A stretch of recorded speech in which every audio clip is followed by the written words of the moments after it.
These guys. Alright guys, welcome to another episode of Let's Talk Battlefield. This is episode 12 if I'm not mistaken. We're calling this one the E3 Impressions. I'm your host, Echo Limits, and with me today, let's go straight to the introductions. I got my boy Izzy. How's it going, everybody? My name's Izzy. If you want to check out my YouTube channel, it's youtube.com/IzzyGoneCrazy. I got my boy Mambo. Mambo B in the house. Mambo B on Twitch TV. The boys are all here, that's right, almighty. And we got Flakfire. Hey everyone, Flakfire here, Flakfire Gaming on YouTube. Okay, and as you guys already know, the way this episode works and the way each of our episodes work is we record them live, and you can see the chat right next to me if you're watching the video feed. We each select one topic to talk about, and it's always, most of the time, Battlefield related, since this is a Let's Talk Battlefield, and there's always something to talk about Battlefield. So I'm going to give you guys the rundown of the topics, and we will go straight into it. So the first topic is chosen by me, and it's called, Should DICE Bring Back Commander? And if yes, how can we make it better? The next one was by Flak, and it's in the name of the Tsar impressions. Still get like tongue-tied saying it. Then we got Izzy. What do you want to see from EA and their competitive Battlefield announcement? And a little bit of a different take, we've got Mambo and the best of E3 impressions. And we say the best of E3 because E3 just happened, huge deal, huge amount of news just surrounding Battlefield, and just every console, even PC, you name it, games are dropped. It's just too much not to talk about. Right, guys? Yeah, pretty much. Yeah. So without further ado, we're going to jump into the segments. And remember, at the end of the segments, we do have a half hour or so thing we call a chat session on here. And it's an opportunity for you guys watching live to get your impressions, get your feelings, get your thoughts out there here on this podcast, recorded forever. You could be like 80 and be like, hey, look, Jimmy, I was on this episode of Let's Talk Battlefield, you know? So it's going to be awesome. All right, so first topic I wanted to choose was, should DICE bring back Commander? If yes, how can we make it better? Because notice, I didn't say if not, because in my opinion, all right, Commander was awesome. Commander was awesome. So, gentlemen, how you guys feel about Commander? I thought it was overpowered and broken OP. in Battlefield 4. Oh, ridiculously OP. When you could just endlessly call in like the UAV and spot the entire other team and have them constantly spotted no matter what. That was broken. That was broken. Especially on maps like Operation Metro and stuff where you couldn't shoot down the UAV in a lot of spots. It was really overpowered. Hold on though, but we got Joe Mike in the chat says, I think Commander would help with the lack of teamwork. I mean, I looked at the same thing, and one of the first things when I was thinking about this whole thing is I would remove that spotting thing. But everything else was sort of teamwork oriented, and I know that giving squad orders fell upon deaf ears, but maybe we can make that a better thing, you know? Well, if you could have a bonus, like let's say you follow squad orders and then you could give them an XP boost or something, you know, for the next 5 minutes, some sort of incentive to follow orders. That might be cool, because without that incentive, no one's gonna bother to listen to the commander. But if they got an XP reward XP boost or something, it might be worth the time. Hey, for I have me, at times just watched the overall respawn screen to see where enemies are being marked and whatnot, and what flags are like blinking when I'm playing Conquest. So yeah, I understand the use of a commander, but I don't know if Battlefield 1 that they were able to have a commander with eyes on the sky like Battlefield, like a Predator drone or whatnot. They didn't have that back then, so. Oh, wait. I remember Joe's right. That's another thing. The commander did have the ability to set high value targets, and it was like a wall hack on somebody who was doing really good. Did you guys like that feature? No, because I would always get stuck as the HVT, and then everyone would come chasing after me, and I'd just run away the whole time. Go hide somewhere. Yeah, I wasn't too fond of that feature. Sorry, Joe. If Commander returned, I don't think I would really enjoy that. But you know, Mambo brought up something interesting, and I think I agree with Izzy. The UAV was too OP, right? But if you had a UAV ability, maybe in a spawn screen you can actually see, but when you spawn in on your minimap, it wouldn't. Possible. What I really like, what the commander could do is he could drop down ammo and quad bikes to support people. So let's say the commander knew someone needed ammo, he could drop down that resupply crate. I really like that. It's probably the coolest thing commander could do. Flakfire, you know a lot of the history of Battlefield 1. I know that I read an article about the importance of horses, especially later in the war, and how the horses would truck in, well, not truck, but they would run in supply. They used them more as resupply than they did as attacking cavalry. And they think a lot of the reason the Germans did not succeed well is because they give up on the horse idea. And the horse was really instrumental in helping the Allies win that fight, is because they stuck with the horses. So maybe a commander could call in a horse cavalry resupply, something like that, and you can run to the horse, you know? That's something. Personally, I think commander mode being added to Battlefield 1, I think would be a good thing, because, you know, a lot of people complain about the, you know, oh, it's too simple, you know, there's no competitive or complicated side of things and this and that, which I generally disagree with, but having that kind of mode would kind of make it a bit more deep in terms of the different things you could do, to the level of teamwork you could go and this and that. And we're sitting here talking about this, and it's like, well, in Battlefield 4, how many people really used commander mode all that much? I mean, yeah, like Echo for sure, but and I mean, I did too, but you know, there's a lot of games where I played and I would request the commander do something, and they were just like, no, I'm not going to do that. I'm going to, you know, just keep playing for myself and just try and get points. And that for me was frustrating. I think it'll be interesting when we get In the Name of the Tsar, because there is some mechanics in there. I'm assuming, I haven't seen it, so I don't know. But you know that there is a new game mode supply drop coming in the DLC. So I'm assuming that, given the name supply drop, we'll actually be seeing crates dropped in particular places. Right. So that could, you know, maybe they've got plans to bring Commander back, and that'll kind of factor into it. I don't know.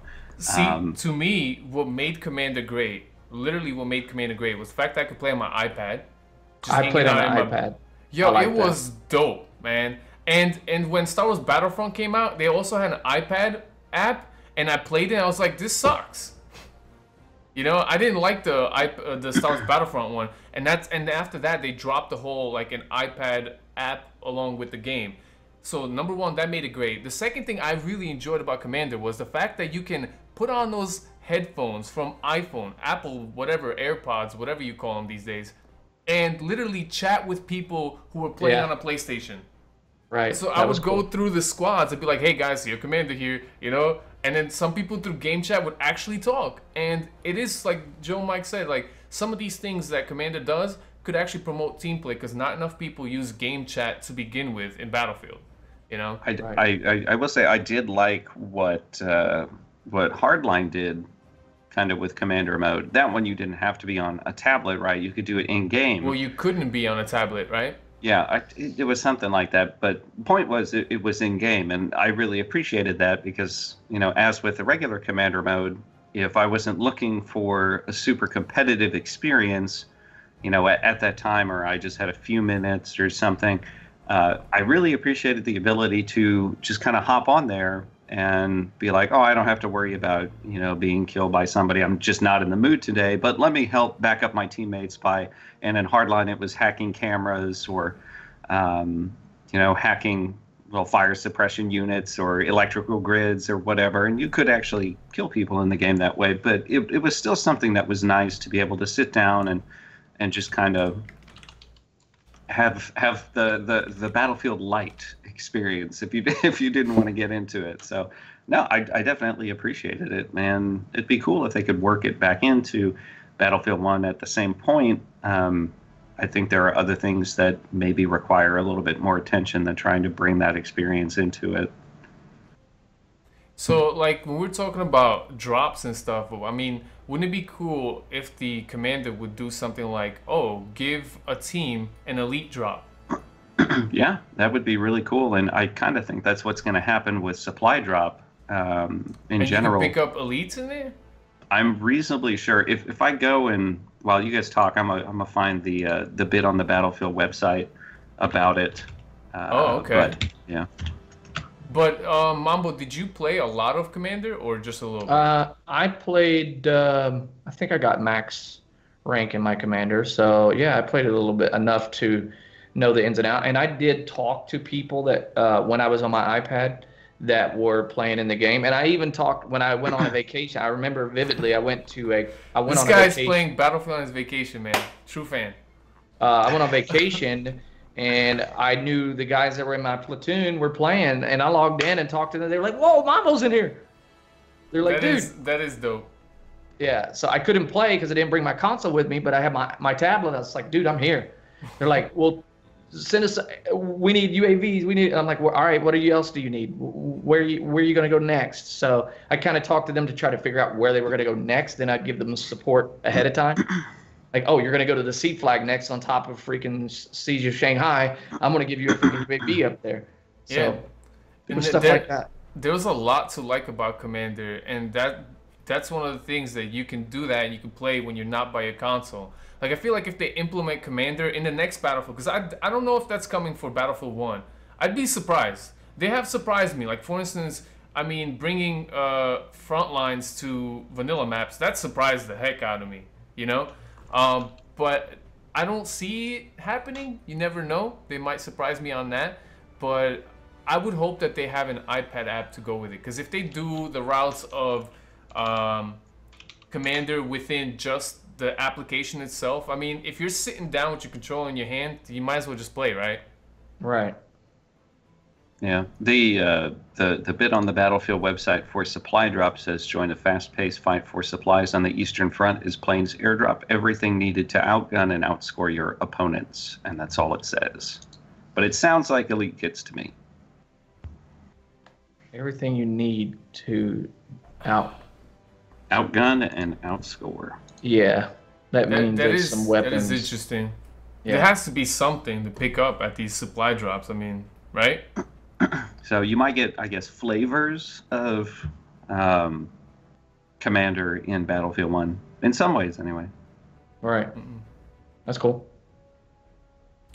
Yeah, I mean, when Do you think it's going to take too many resources from DICE to work on that, though? Maybe that's why they're not doing it. They got Star Wars Battlefront. They got all these DLCs, which kind of shocked me. We're going to be talking about a little bit. I know that in the name of the Tsar, that they were going to drop 6 maps. That kind of threw me off guard. I got kind of hit with a left field, like, what? Excuse me? What did they say? seems like pretty out there. Like, that's something I wasn't expecting either. Yeah. But you know what? When you think about it, Commander to me only works if it's on an iPad. The other thing is, it just seems like an implementation, but I think very few amounts of people will use it. Maybe they decided to cut Commander out of the, like you said, you know, like their development cycle, right? They have X amount of time with X amount of people. They know this is how much we can get done. And when it comes time to cutting features, they'll be like, look at Hardline. How many people used Commander? Not a lot. Look at Battlefield 4. Well, they kind of liked it, but Didn't they remove Commander on PC in Battlefield 4?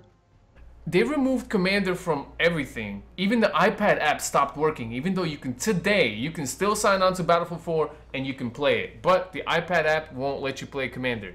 Why? It probably needed to update. They would probably, you know. You think they have to pay Apple maybe to update something? Probably. That sounds feasible. Yeah. It was a free app. And that to itself was not bad too. It was a free app. Yeah, you could just play, not even have Battlefield. That'd be cool. No, I think you needed to have Battlefield. Did you? Yeah, you had to sign into your soldier. I don't know if it was premium linked. Was it premium linked? No. No, right? No. I just liked it, and it was just really nice. Look, guys, I'm gonna tell you guys something, but keep it on the low, all right? I hacked my iPhone. All right, all of you guys right now, 86 people watching, don't you dare rat me out. I hacked my iPhone to play iPad apps just so I could play Commander. I loved it, man. That Bring is it back, guys. dedication. Whack. Dude, I did that. No joke. Look at Izzy. Wait, you guys didn't do it? You guys are not hardcore like me. That's it. Nah, I enjoyed it. I mean, Izzy's staying quiet. Like, Izzy, you don't want it to come back? You don't think so? Izzy doesn't even care about it, man. I mean, I think they need to spend their time doing other things. That should be like way at the end of the list of things they need to work on. Or built into the next game, yeah. No, yeah, I'm sure. Like, I don't think it'll come back, but I feel like if they made it so that, like, all right, some people didn't like the missile, right, coming in and just getting big kills. That was the best part. That was because cool. It's like half the time you never hit anything, but no, then the one time you did. Right. There was a whole meta to it too, because as a commander, if I had another commander, we would just kind of like try to UAV jam each other's missiles, and you had to play this mind game. Oh no, it was excellent. But back to the point. I feel like maybe they should make those things like in Battlefield. They could have made an artillery strike, but make it a precision strike. You know what I mean? Don't make it a big area effect like maybe the Dreadnought gets, because the Dreadnought just kills you. You're just like, I got Dreadnoughted, because there's bombs everywhere. But make it like a small area. If you got killed by a commander because he dropped the thing, which takes like 30 seconds to get to you, hey, that's on you. You were camping. Probably. If it was a little bit more like that, I don't think people would complain. I know the UAV thing has to go. You can't give everybody minimap access to like almost wall hack. I mean, it's not hard to figure out a minimap. Most good Battlefield players know how to play the minimap like a minigame, you know? But I felt like dropping supply drops where you can change your class according to what you need was cool. Dropping vehicles that are you know, like the ones that you taxi people around, like transport vehicles, that was cool. And I think Battlefield 1 doesn't respawn transport vehicles fast enough sometimes. I was playing Monte Grappa and I couldn't get a motorcycle. I waited mad time. You know? These little things. I don't know, some people in the chat were just not too crazy about Commander, but I honestly really liked it. It's okay, Yoko. It's okay. I know. I'm a little let down. The list of people who like Commander, it just echoes name a whole bunch of times. Yo, I'm really shocked here. I thought this would be like everybody would be up in arms, like bring it back, you know? I don't think it's a game changer though. You know, they're looking for things that if I look at the dev standpoint and say, what are we going to give Battlefield that sets it apart from all the games today?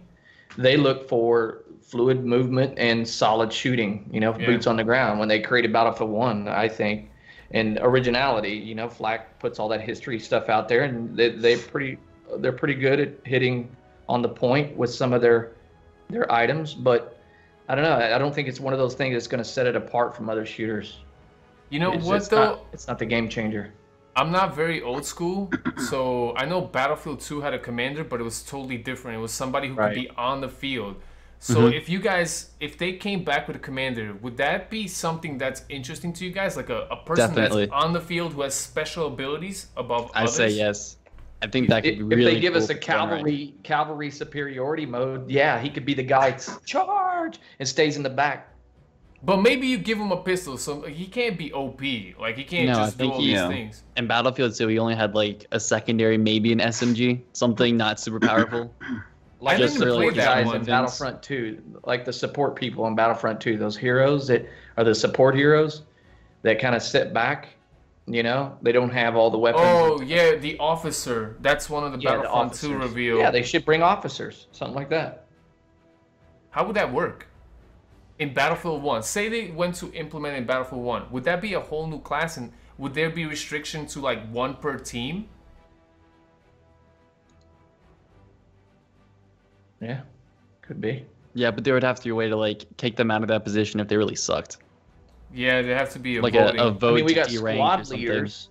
They should call the squad leaders officers, you know, and you get more points for killing the squad leader. That'd make the squad leader a really tough position to play. You know, and that could be your commanders, you know, mini commanders. I don't know. Unless there was a commander that told them what to do. Oh my God! Now there's a whole hierarchy. Like who's the general? Who's the commander, guys? Well, Like Echo, entire mutiny. you have a large platoon on Battlefield 1. They come and hang out with me sometimes at game, and I like the fact that when you can get more people in your chat party and the squad leaders start talking about, okay, I'm going to C, you guys go to B, and then we'll cut this field in half. You know, I like that ability to talk between the squad leaders. Something like that as a squad leaders being able to talk all amongst each other would be really cool as a commander feature. I don't know, something. That does seem very complicated. Like if to implement, that might be a little we've too heard much. this like a couple of times. You know, the discussion about should voice over IP be per person, like, or because it remains in squads, and you could just think about how much crosstalk would happen. Yeah. And not even just orders crosstalk, just stupid stuff, you know? Yeah. It'll turn into Call of Duty, like it. Modern Warfare 1. Yeah, you know? all you hear is la la la la la la. Yeah. Or stupid stuff in the background. Yeah. All right, man. I mean, it is interesting. I don't really know what the future of Commander is, and I honestly think you guys are right. It probably does not look good, but hopefully we talked about some interesting ideas, and hey, maybe someone will actually pan out, and you never know. Maybe the supply drop will have some Commander-esque ideas. We don't know, but I can tell you what we do know, because the next segment is by Flak. Flak is gonna hit you guys off in the name of the Tsar impressions. Flak, of course, you don't even need to tell us, but go ahead. Why do you want to talk about in the name of the Tsar? Well, of course, in the name of the Tsar is going to be the next DLC coming out for Battlefield in September, I believe, is what we're looking at for that. You know, and Mambo and everybody was talking about it earlier, but one of the things that we want to mention is that the DLC packs, at least They Shall Not Pass, is going to have 6 total maps, and in the name of the Tsar will what? also have 6 that maps. Came out so crazy. that's pretty exciting. But you know, to talk about impressions, I know Echo got to play Love Cup Pass at EA Play. I also got to. I figure we should probably start with Izzy and Mambo on impressions of the trailer itself, and then we can kind of build from there. So. Go ahead, Izzy. I thought the trailer was pretty cool. DICE has always been able to like knock it out of the park when it comes to trailers and getting people hyped up, but you know, it's really more about the gameplay. But the trailer looked good enough. You didn't Mambo? see anything in the trailer that you liked, Izzy? I mean, it looked cool. I mean, I can't wait to joust somebody. I've been Joust saying was that. legit. Flack knows me, dude. I'm in the freaking horse. Like I want to be best top horseman cavalry guy in the world. Here I come. I'm gonna joust somebody. Bow. I can't wait for that. That when I seen that, I was like, what, dude? It is. And it caught my is pretty eye. fun. 4 cavalry. What is that? Remember we talked. There are a lot of horses on that map. Well, that Love Cow freaked me Pass. out. What we got to 4 play, there was a cavalry. lot. Like, what? Yeah, and the map has like pathways. It does. It does have mountains and stuff, but if you walk on those pathways, you better be attentive, because like horses just run through there, and if you're in the way, you're done. You're done. Yeah. you know what's funny? When I first got an opportunity to play on the map, I went for the horse spawn, and when I did, I tried to go lance someone. I accidentally ran them over instead of lance them, and I was disappointed. I did that too. I wanted to lance them, and I ran them over. Still, it's one of those things that lancing or riding around on the horse was a good bit of fun there. It was. And on that map in particular, yeah, there are a lot of horses, and you might say, oh well, cavalry is OP and you know very difficult to deal with. You know, 4+ cavalry, you might say, well, that's too much. But if you look at the construction of the map, kind of the layout of it, you know, Echo mentioned there are paths that go through there. As somebody who's playing as infantry, I only really ever had to worry about cavalry when I was on one of those main paths, because if you stray off the path, there's tons of stuff that gets in the cavalry's way. So there are like trees and rocks and like they're not going to be able to just run around the entire map and just destroy everything in their path. It doesn't quite work that way. There was a good balance between everything there. Not to say that it won't be like that on some of the other maps, but the snow maps were actually quite a bit of fun. Some people might say, "Oh, well, it just changes the environment. How much different does that make the gameplay?" And for me, it actually made quite a difference because we're used to, we've kind of trained our eyes to see, the uniforms against like a gray background or the uniforms against, the inside of Fort de Vaux or whatever. But it's like when they were on. When they were on the snow, like I had several instances where I just mistook someone for like a tree or a bush or something like that. So there is a little bit of a learning curve with that you have to get used to. But the map itself was a lot of fun. The two main objectives in the center have a lot of great combat on it and good range differences. Sniping isn't insane like Sinai Desert. It's not like that because you've actually got a lot of cover everywhere. So that was all great. It's interesting that we didn't have any other actual vehicles on the map aside from airplanes, so there wasn't like tanks, rolling around, that kind of stuff. Yeah, but the behemoth was a train. Yes, the train with the was snowplow, right? Yes. Yeah. What else is different about the behemoth? Because I didn't get a chance to actually be in the behemoth. Did they change any of the gunner positions?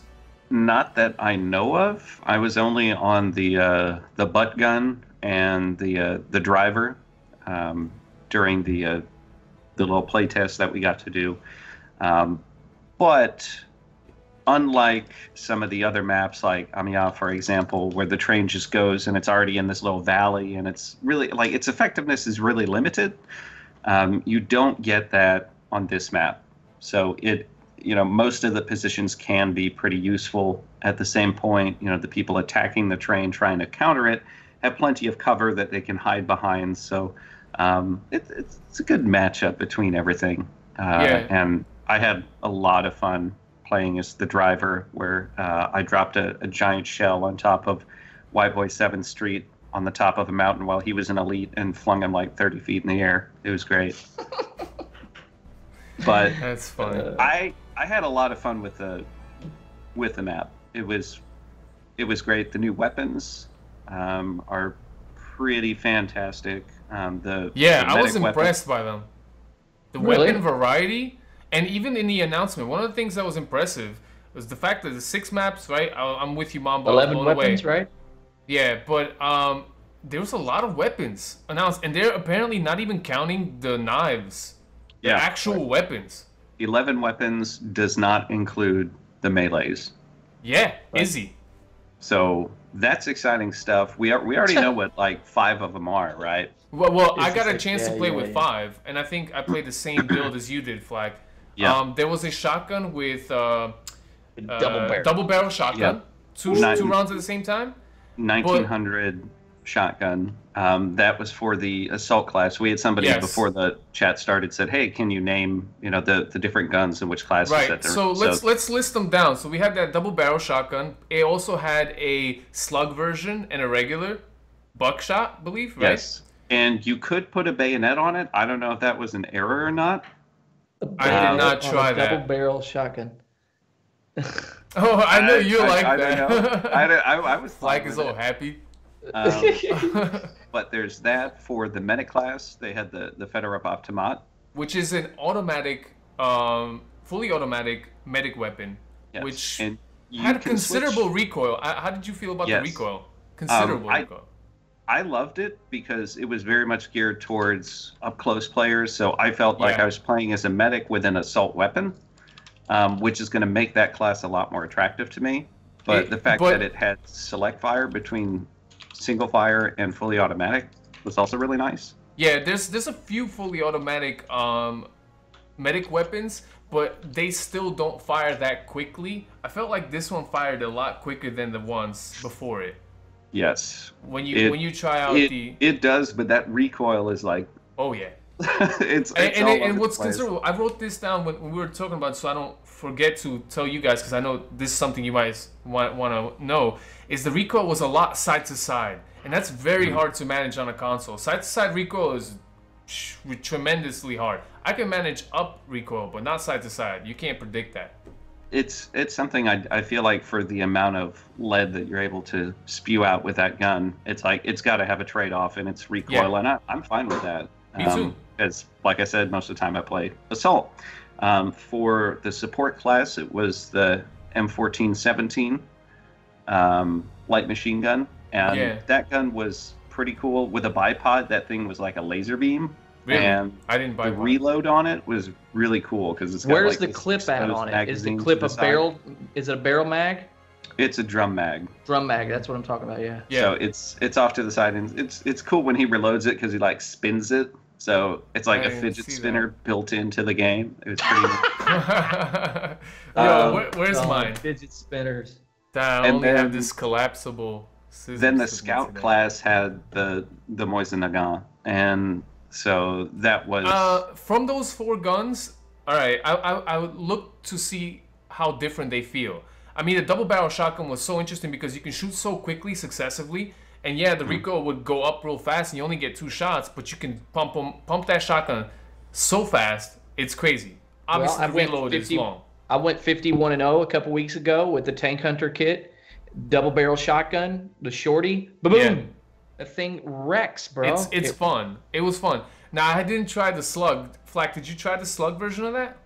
I did not. I only tried the regular version, but I mean that thing was lethal. And was honestly, fun. it's some people are going to complain about it. They're going to be, this thing is the model, like the new Model 10A.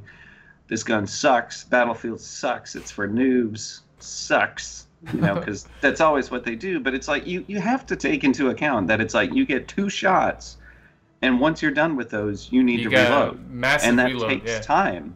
That takes time to do, and you know, the one thing there's that's a been trade-off irking with me, it.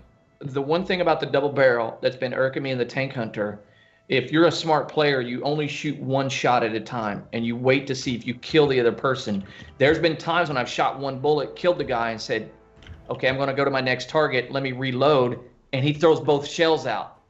He should only throw 1 shell out. They should not reload 2 shells. I'm being picky. Yeah, in it real is life, strange. Like in real life, why you do you wouldn't just kick out throw. both? Yeah. He's I don't throwing know. ammo. I Who don't. throws I don't think ammo? the animation changed. I think the animation is probably gonna be the similar as before, from what I remember. But I was gonna talk on the LMG also because I was really trying to capture the feel of the weapons, and that LMG had some fire rate that was lightning fast. And the people at DICE who do the sound on that gun, that gun has a cool sound. Yeah, I mean, Has a really neat sound.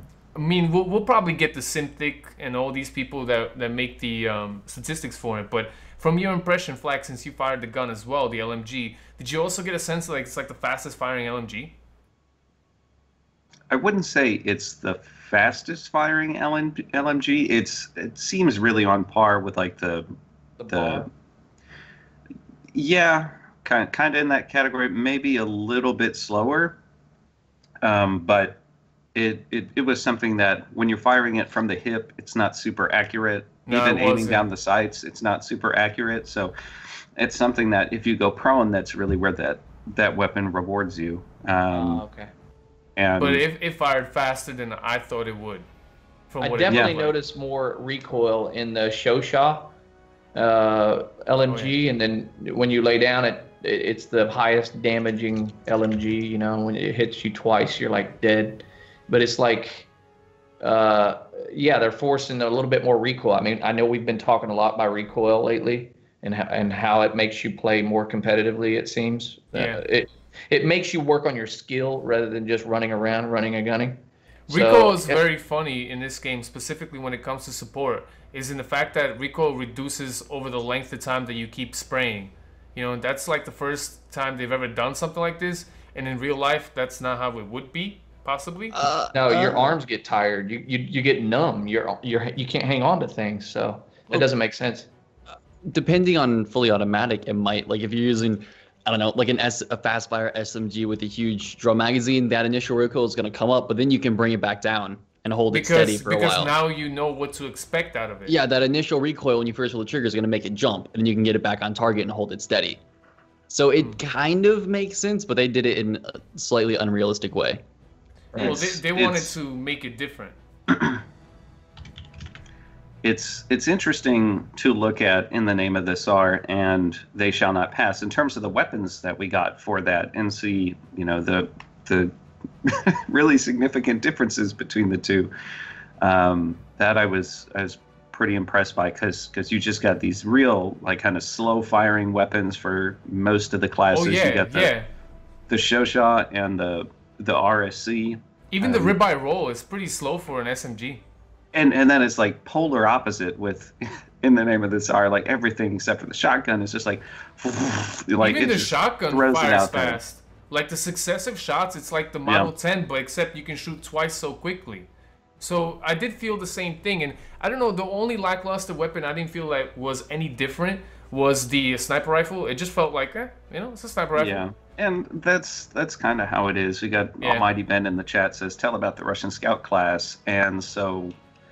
Yeah, there are two variants of the Mosin Nagant, and you know you've got your infantry version and you've got your sniper version, and that's really all there is to it. I did get a chance to use the sidearm that was added, which was the Nagant revolver, and it is universal. I saw Joe Mike asking about that.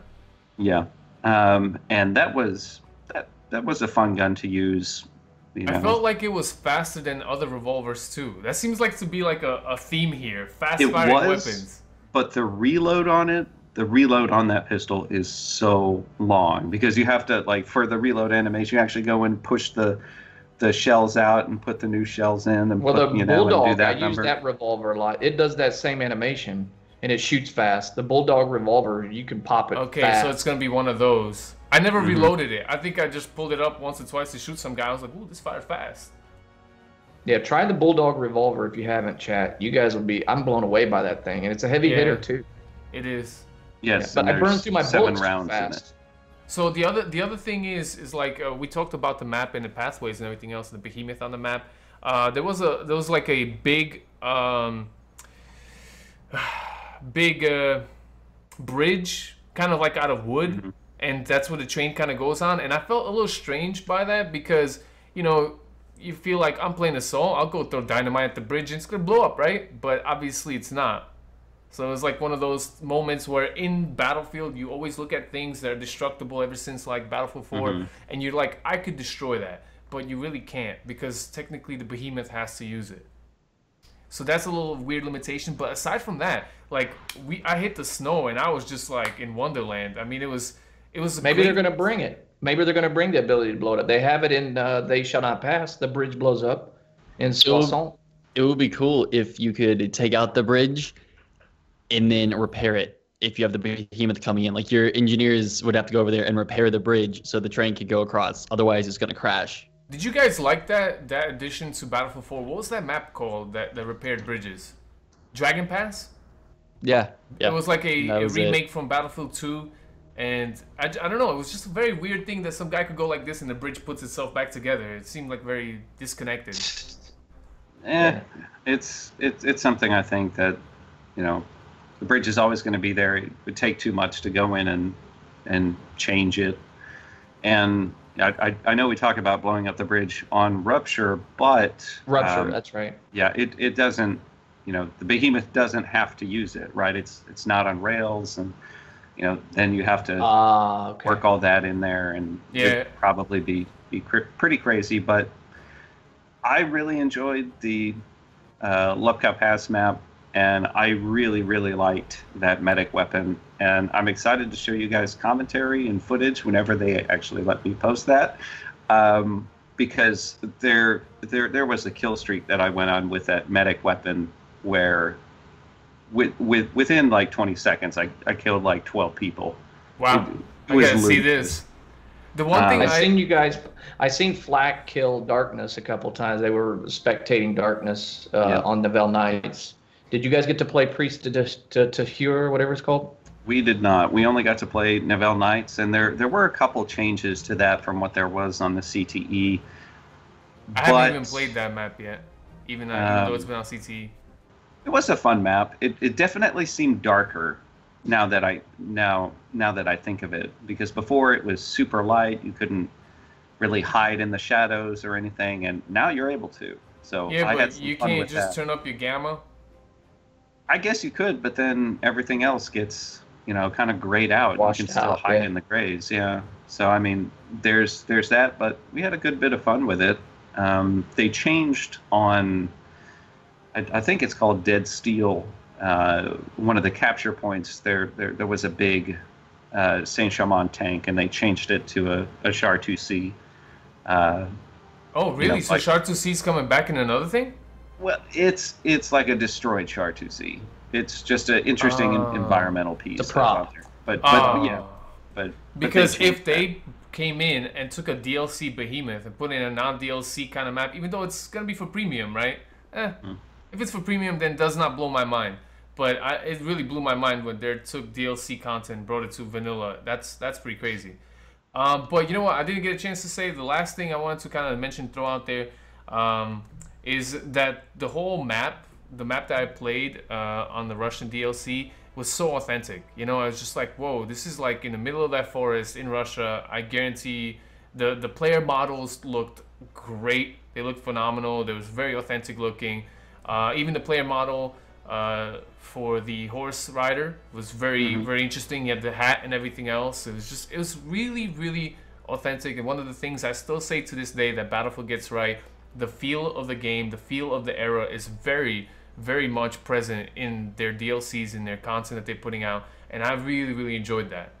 I did get a chance to talk to Andrew Galata, one of the producers on the DLC, and for Lupkow Pass, they said that that's a really important aspect for them, is making things kind of period accurate and whatnot. And so on the Lupkow Pass map, where that historically was an area that helped control trade routes and that kind of stuff. So you probably noticed there is a big castle on one of the spawns that was kind of there to control the flow of trade through that pass.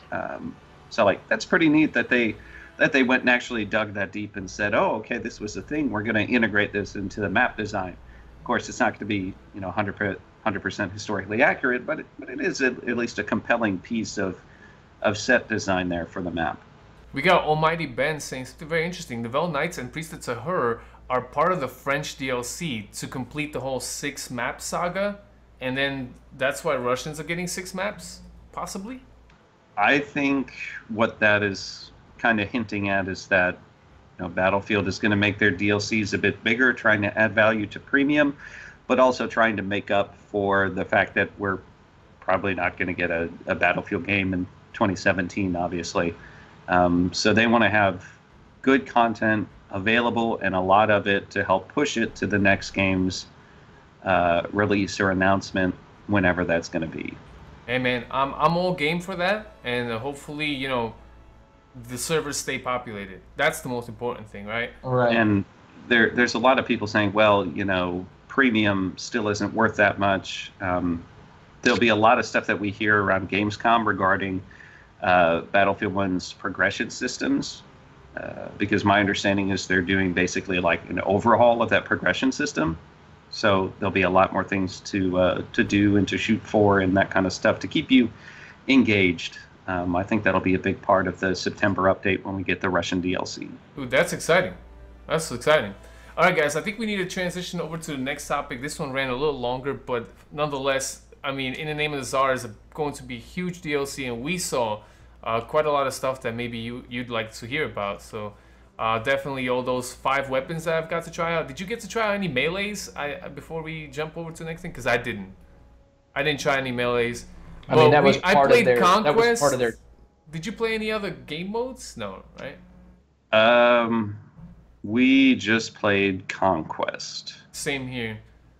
So that's our impressions of In the Name of the Tsar. We're going to move on to the next topic, which is the third topic we're talking about today. I want to remind everybody who's watching live, if you do have a question we haven't answered or touched upon that's not related to the topics, because we kind of pick and choose things that are related to the discussion, Save that for the chat session towards the end.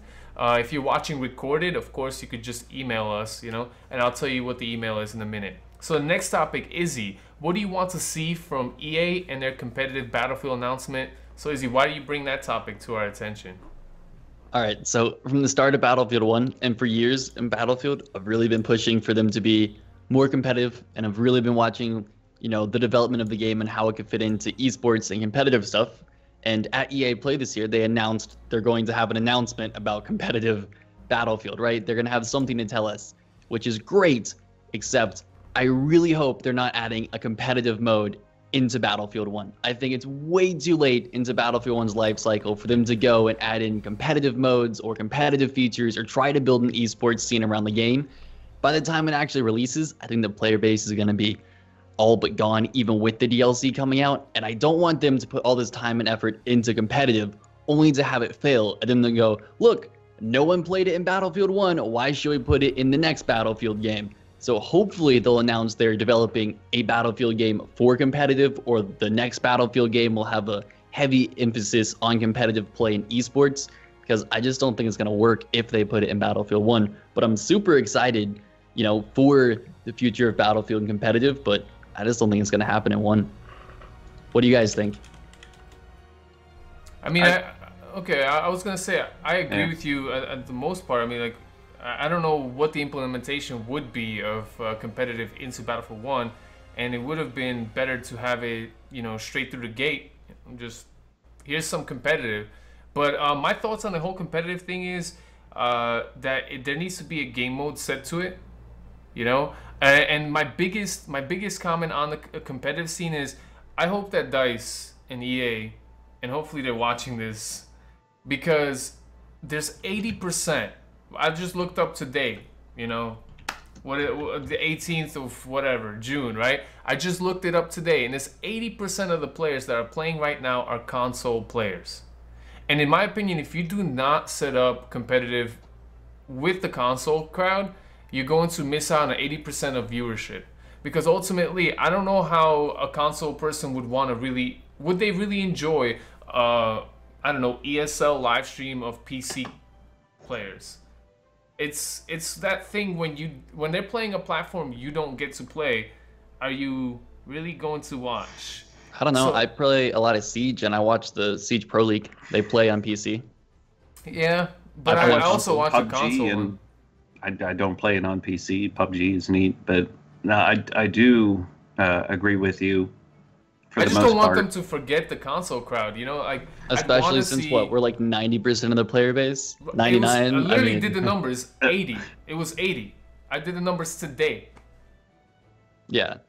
I still think that if it's done right, having something like a competitive game mode in Battlefield 1 could help bring people back to the franchise. It's not going to be easy, but it's still something that kind of blows my mind that they didn't have it off the bat. And I think for them, you know, they were kind of hoping that War Pigeons would be that answer. I mean, it's a game, like, you can be pretty competitive with it if you want to be. There is some strategizing you can do and, you know, that kind of stuff, but it's too easy to shoot the pigeon. It's kind of cheesy. You get a shotgun and then the pigeon's gone. No, I would rather them just have like a strong esports focus in the next Battlefield game and then launch it with a competition. Like, you know, 6 months in, we're going to have $1 million tournament. Get your teams together, start practicing, that kind of stuff. There has to be actual money behind it, big tournaments set up. They have to throw money at it. Otherwise, it's not going to work. They have to really we mentioned in the organize last podcast about platoons and how a game called Killzone 2 had a platoons leaderboard, like built into the menu of the game. I think if they would put an announcement out, top 100 platoons in Battlefield 4 or Battlefield 1 or whatever gets an automatic invite to ESL's so-and-so tournament, you would see some freaking really competitive but they would have to out have there. Like, look. Well, to stop people from boosting, they would have to have like a ranked playlist, and they would all have to be monitored. Yeah. And right. Yeah. But it's something like that incorporated into the game's menu would be like home run. That's what we need to do. You know, that's something actually that was You know, I remember, I think Call of Duty did that back around World at War. Black Ops 2 as well. Yeah, where they actually had, you know, community tournaments for things. And if you did well enough in the community tournaments, you could actually go to the real thing. Right. And that did very well for them. I mean, because the community totally was behind it. It was like, you know, it Right, got so that whole, training your esports. players to think competitively. Like Battlefield Rocket right League's now has been gotten doing it. so far away from competitive, the players don't even think of it as competitive. But if you start training them over, look, see, you can do things competitive in this game, and this is how we do it. This is the leaderboard. This is If the they platoon. have actual massive tournaments set up, it would bring in big personalities and big streamers and YouTubers and pro players. If you remember, towards the start of Battlefield 3, they announced there was going to be this big, like, $1 million tournament, and all of these COD esports players jumped over to Battlefield 3 and started training and practicing until they got canceled. You had guys like, you know, Nade Shot and Optic Scumpy and all these guys jumping over to Battlefield until that got canceled. I mean, that could have been huge. I mean, I agree the money has to be there, but I feel like the action also has to be there. And when Flak mentioned, you know, Pigeon is great for action. It's one of those game modes that you probably watch and it'll always be something interesting to showcase. So it has to be some sort of energetic game mode like that. It has this problem with the whole Pigeon, you can shoot them and that's kind of lame. But, you know, it has to be that kind of a game mode. Because, you know what, when I was in LA for EA Play, I got a chance to go to Nairo Saga, which was competitive Super Smash Brothers. And the production value that they had, the venue that they had, and the way they snipped the production. I don't know if you ever watched any of their content there. It was 2GG Gaming. It was high. It was really good. I would even say that production of that tournament was higher than EA's press conference.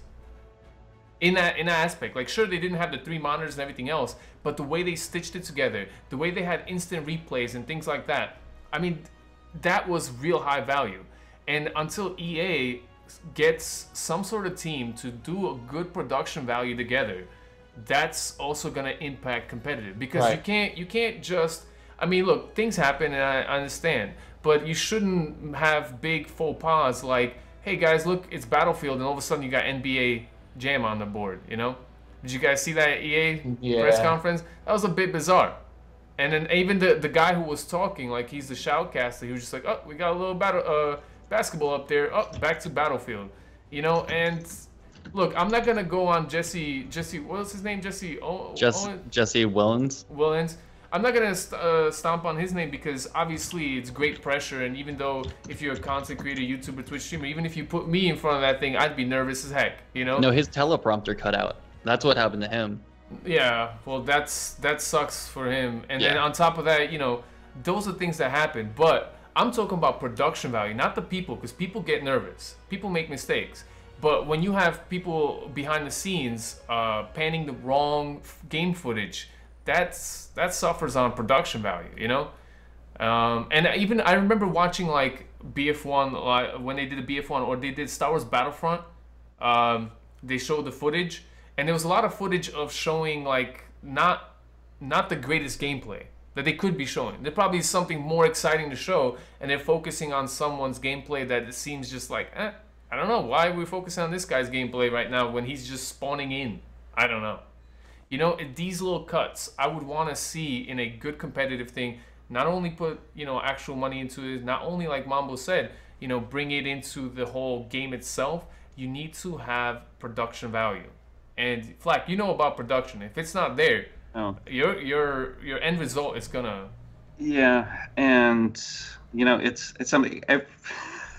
Every time I watch some kind of, you know, live stream for some kind of game, whether that's, you know, Battlefield, Call of Duty, Rainbow Six Siege, something or another, I literally sit there and go, who is producing this? Like, in terms of who, like, and Izzy knows because he's going to school for this, but it's like, you look at it, you're like, I'm sure there are other things that you could be focusing on. And it's like, if you knew the map, if you were attentive to what was going on in the game, you would realize, oh, I should be focusing on this player. I should go to this player's camera or that player's camera or this or that.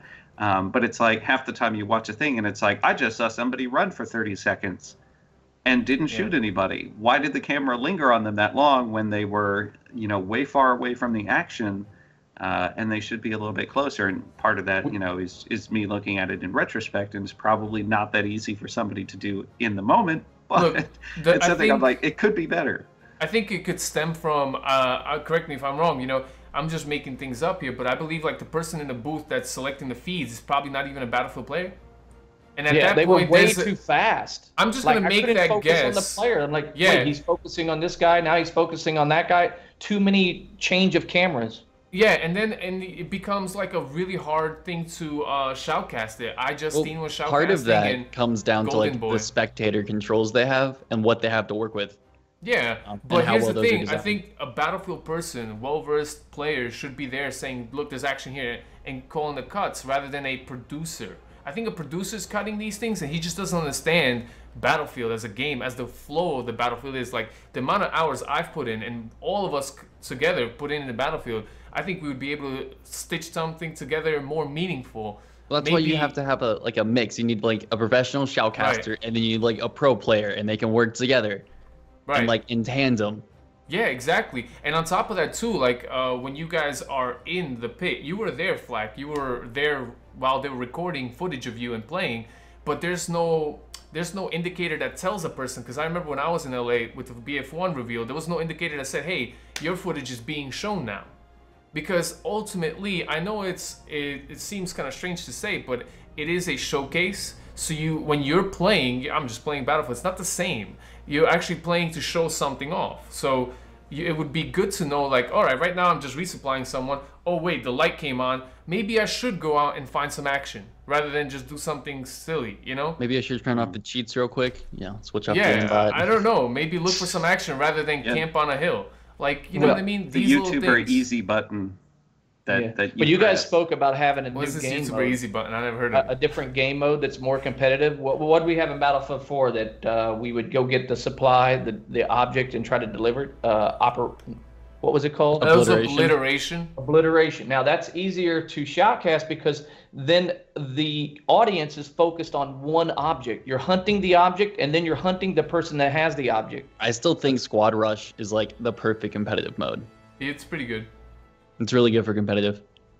Multiple respawns, centralized objective, fast-paced combat. They had it in Battlefield 3. It was awesome. It unfortunately didn't carry over to 4 or 1, but I love that mode. Squad team deathmatch. I played a little bit. I don't know. Not for competitive. But I'm talking about like 4 teams in there. Like see, the thing is, Battlefield, the one thing I don't want Battlefield to do is do a comp thing like everybody else. Because then what sets you apart? Now, if you thought about, we talked about this with Prophet when he was on there, and I really like that idea. I think it's intriguing because it's Battlefield, because it's a lot more players. If you have 4 squads, at least 4 squads of 5, you got 20 players in a match. There's always someone to shoot, and it makes things way more interesting. You know what I mean? And it gives a unique aspect to Battlefield comp is a little bit different. It's not one-on-one teams. It's, hey, there's a little bit of craziness going on. But, it might come with its own problems. Like, I don't know, there might be secret alliances or something. I don't know. That'd be a little bit crappy if that happened. But it'd be intriguing. I just feel like they shouldn't do the same thing. Because Well, they need some modes to have them stand apart, but it can't be so much different than all the other comp games that you can't like translate the universal skills to the Battlefield, because then people wouldn't come over from other games. But that's okay. We have a lot of comp players already here. Yeah, but they're gonna need the bigger names in order to make it a success. Yeah. I think that's part of the issue is that you need those like bread and butter modes. Like as much as you don't want to copy what other people do, it's like, well, if that's what competitive esports are doing, then you have to do it. Like from that point, then you can go to things like War Pigeons and see what they make of that. But it's like you need to have kind of the real clean basic stuff that every ESL game has. Yeah. Like you need to do that, and it's not there in Battlefield 1. Well, the thing is, Battlefield is a long drawn out game. And if you look at any ESL game, Rainbow Six, Counter-Strike, their rounds are fast. Well, that tends to be how competitive works. Like, if they're going to do competitive Battlefield, it can't be mass amounts of people. It's going to have to be 5v5, 10v10 at the largest. Otherwise, it just doesn't work for competitive because there's too many variables. So they have to really narrow it down a little bit. I always thought that close quarters of Battlefield 3 could have been a great I agree. step for Battlefield to be competitive. It was close quarters, walls, everything's destructible, so you get to see that full destruction and that other games don't have. Still my Rainbow favorite Six. Battlefield DLC ever. I logged probably 500 hours into that DLC, easy. Woo. Wow, really? There's still something to be said, though, about the fact that if you really simplify this stuff and you cut down the player count, and I have to play devil's advocate here, but it's like, is it, is it still Battlefield at that point? Because it's like, what makes Battlefield Battlefield? And the way it plays, guns, motions, map, destruction, that kind of stuff. Yeah, but you have Rainbow Six with destruction now. But just the way it feels and the way it plays is very different. Gun mechanics and weapons and customization, time to kill, movement, everything. It feels very different. I mean, that's like saying soccer and football are the same thing, because both use balls. Didn't they try to bring something competitive for Hardline and it didn't go well? Yeah, but it did the same thing. Right. Yeah, they added it at the very end when no one was left playing. And that's what we're thinking is, if they add it to BF1, will this also happen? And then the worst thing, like Izzy said, is like if DICE will be like, look, we tried it with Hardline, we tried it with BF1, I guess you guys just don't want competitive, right? The competitive and Hardline was set up really well, and it could have been something, but they waited way too long. Like, way too long. Unfortunately. Because it could have been, if that was there from the beginning, it could have changed Hardline completely. So before I shift over to our last topic, do we have any other thoughts on this discussion for Battlefield Comp? I mean, it's amazing that they are announcing it. Yeah, it's interesting they didn't say anything about it. At least they're like thinking about it. We know they're thinking about it, so that's a plus. Yeah. But DICE has gone on and said things and went quiet on them. Right. Yeah. So that's true. If any devs are out there listening, bring the leaderboards of squads or platoons into the menu. That will help. That'll be a first step. That'd be cool. It would train us to start thinking competitively, at least on that point. So I'm gonna transition us over to the next topic. Remember, if you guys have other ideas, thoughts, and everything else, save it for right after this one. This one's a little bit different. Rather than 100% centered on Battlefield, E3 is super important, is a big deal in the gaming industry, and all of us have opinions on what we saw, and that's just not even Battlefield related. So Mambo, he was like best of E3 impressions, and we all know why you asked that, so go ahead, take it away. Right. Well, as many of us gamers would know, this is our chance to get hyped up. E3, Gamescom coming in August in Germany or wherever I think that's in Germany, right, Flak? Gamescom? Yeah. Yes. It is. Yeah. 22nd to 26th. August. So I'm making a YouTube video on it, my impressions, my top 10 picks, trailers, games coming out. They got me hyped or a little bit excited as a gamer. Where does Battlefield stand in that? We got In the Name of the Tsar coming, but I picked out 10 games that I thought are going to get my playtime. Last year, if I look at the games that I played maybe 4 or 5 games throughout the whole year. Now, this year, I see I got at least 10 games I got to get my hands on that I got to play. I didn't say that in last year's E3. No, this is the year of the games. I'll start off with Izzy. Izzy, what do you think took the show at E3 that's going to affect, you as a gamer to make you get out there and play their games? What are your picks? Well, Anthem looked really cool. I want to see some more stuff about Anthem. That really piqued my interest. We'll have to wait and see, though. I want to know more about it before I really make a judgment. But it does look cool. But I think the big games we saw at E3 this year were Destiny 2 and Call of Duty World War II. I think both are probably going to rule the shooter world for a little while, at least for the next couple of years. I'm looking forward to both. I think they should be fun. But those two get my pick. Okay. What do you got, Echo? You know what? I mean, there's a lot of big games. I got a chance to play Star Wars Battlefront 2, and I'll be picking that up and playing it. There's a few things I loved about it, and just, they knocked the feel of a game. Like, that's DICE's best thing, their strong suit. The only thing is I don't know about the game mode that they designed. I wasn't too keen on very confusing game modes. I like to stick to very simple game modes. So I want to see more. And most importantly, I want to get into the beta ASAP into that Star Wars Battlefront. The other thing is, like, I kind of like indie games, and I was impressed that EA sought out an indie developer that they really enjoyed. Brothers, if you guys haven't played Brothers, A Tale of Two Sons, I think it's called, a little subtitle there. Phenomenal. I played it just at the leisure of my bedroom with my little controller. Is that where they're in a prison and they're trying to break out? That's called, yeah, that's the game that the guy who made Brothers is making. It's called A Way Out, and EA's funding the whole thing, and it just looks like, whoa, how come no one's ever done this? It looks so new, such a fresh take. It looks cool, but the whole it has to be done split screen or co-op thing has me nervous because, you know, what if you have bad internet or you don't have friends to play with? Then you kind of can't play the game, so they've limited themselves there. Izzy, you can find one friend. Come on, man. Don't make us sad here. Yeah, I mean, that's cool, but there are people out there like that who are going to go, oh, well, I don't have anyone to play with, so I'm not going to buy this game. So I think it's awesome they're making a co-op, but it shouldn't have to only be co-op. I think it makes it all that more interesting that it is, because you can tailor a special game to only co-op, like Army of Two, right? Wasn't that a only co-op game? There's something to be said when you create a game that has to be played with two actual people, not one of them is a bot or something.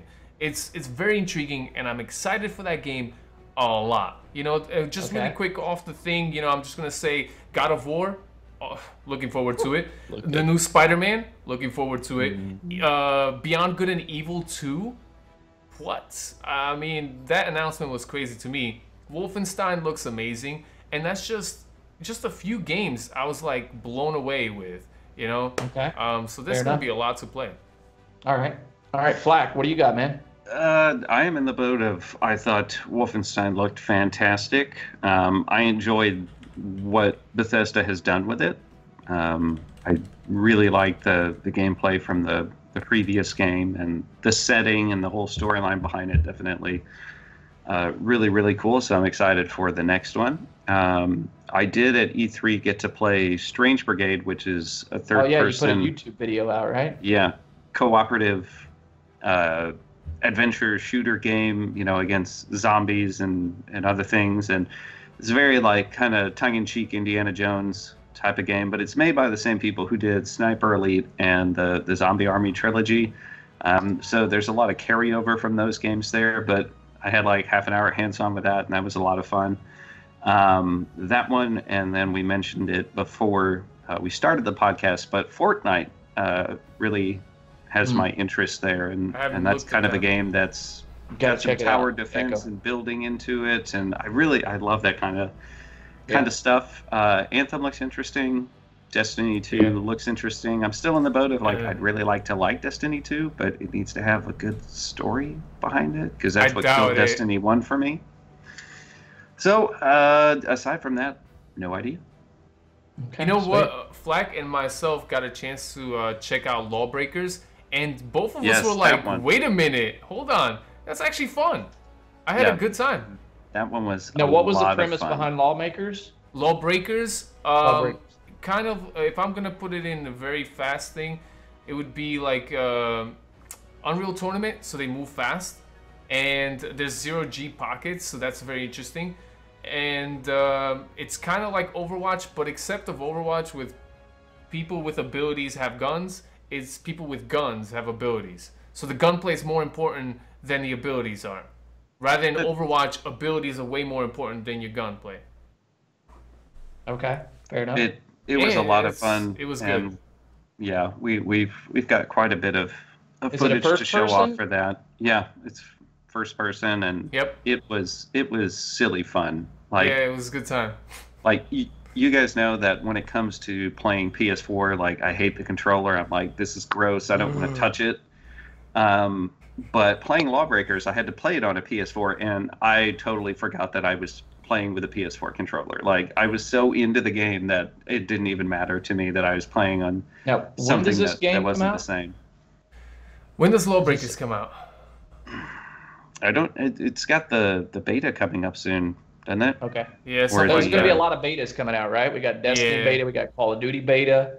We'll probably have a Star Wars Battlefront beta. Yep.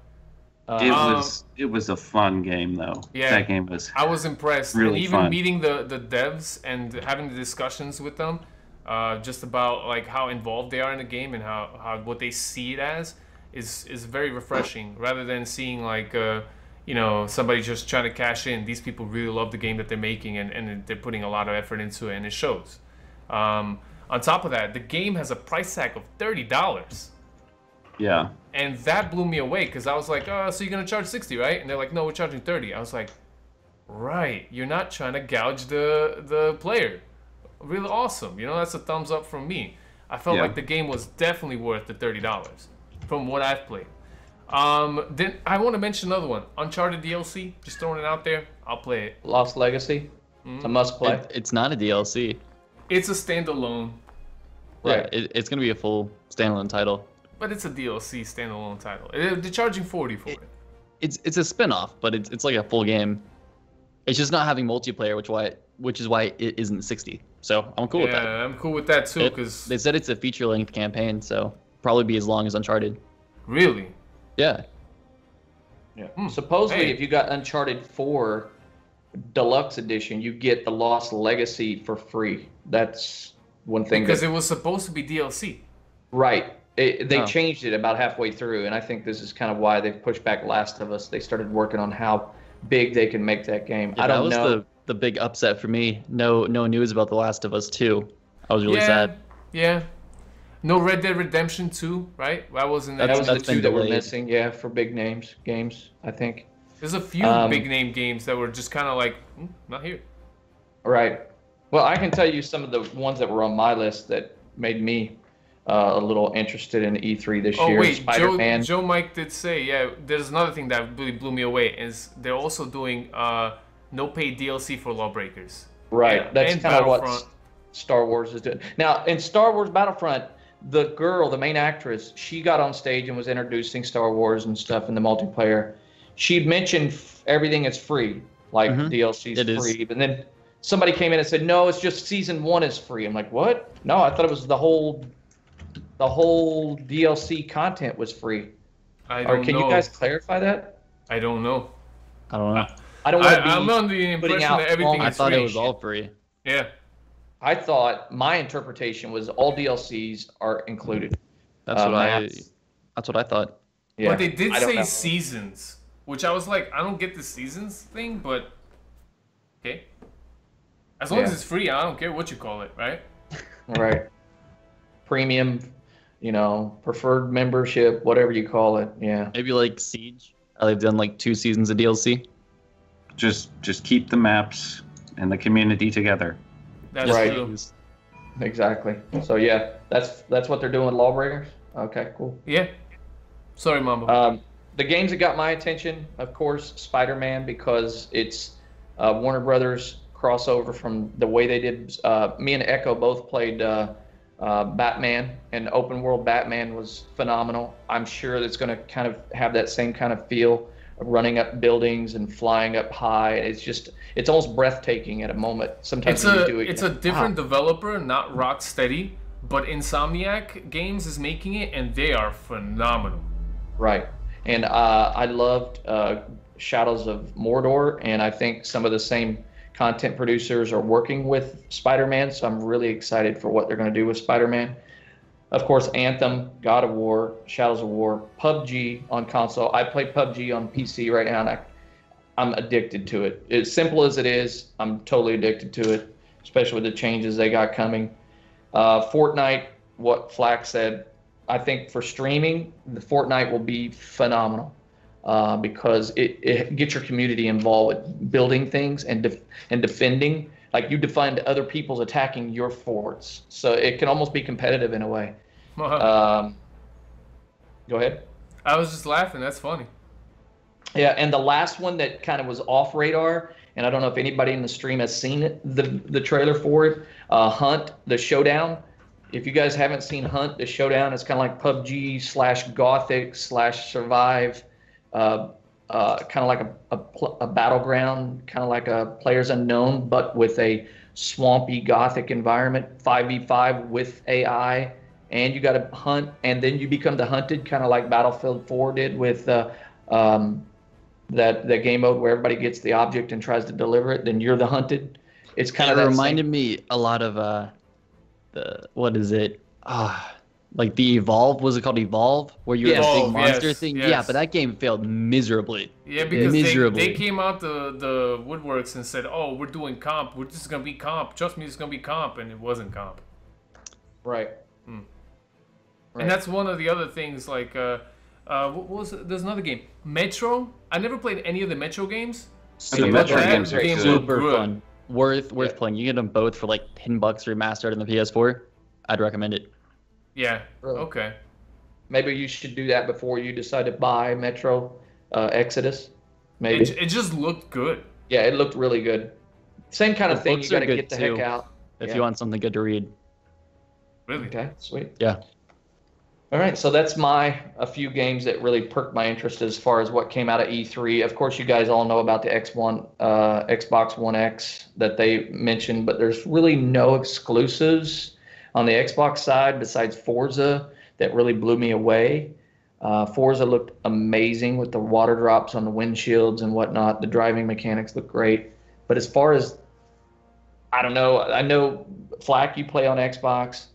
There's some Xbox people in the crowd, but I don't see the reason to go out and buy another Xbox. I sold my Xbox One because I didn't feel like it had enough games to keep me interested. I might just buy a PS4 for Lawbreakers. Like, I enjoyed it that much.